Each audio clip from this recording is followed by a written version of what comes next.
Judge Joe Brown.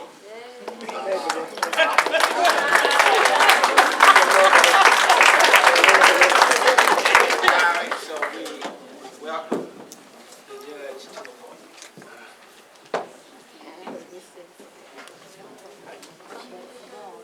Thank you, Brother Pleasant. I'm glad to be here, and I think I have been very patient. I was trying to let my opponent show up. I think by the time the election process is over, she's going to find she needed that little bit of help of coming in front of the NAACP. Question I have is, if you can't show up in front of the NAACP, what kind of perspective do you have about your constituents? I mean, for goodness sakes, this is the organization that has promoted a bridgehead from one side of the community, from one ethnicity to another for the last 100 or so years. Well, probably that's because some people have this nice nickname for her these days, Amy Dean.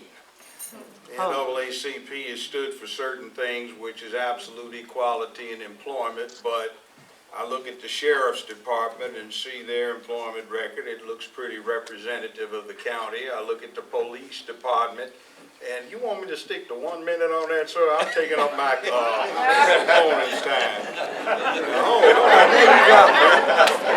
You got started here. My resume would take longer than that. All right, now, I'm not going to be long, but bottom line is that it is a disgrace to look at the DA's office and see how few African Americans are in there. 62% of this area is, guess what?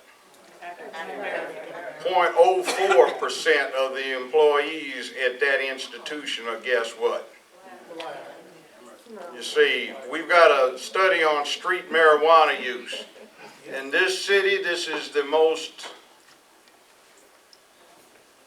frequently, well, let's put it back. There are more prosecutions for simple possession of marijuana in this city than any other in the United States of America for its size. The statistics show there's equal use of marijuana between whites and blacks, and yet 83% of the prosecuted cases in this county are African Americans for simple possession. Now, you just reflect on that before we get to the Q&A.